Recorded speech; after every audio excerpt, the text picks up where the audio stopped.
have to say po, since we know you have been observing since day 1, day 2, bago ho mag-present ang depensa bukas. Since day 1 and day 2, how was your observation po? Kasi natanong na namin si Atty. Dedra at Atty. Sal, kayo, we never asked you po about this. Wala kang, as of now, prosecution pa lang nagrepresent. Opo, opo. They can comment till we have heard the side of the defense.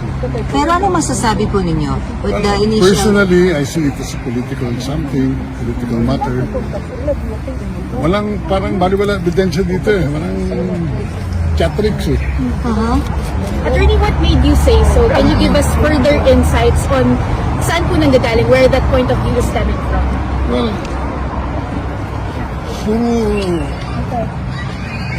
puro storya lahat na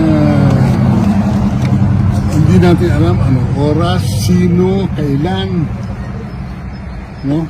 Walang sufficient definiteness kung sino ang probably hindi natin alam ang procedure dito sa ICC. Iba ang sistema nila. But as lawyers, as Filipino lawyers, we expect something different.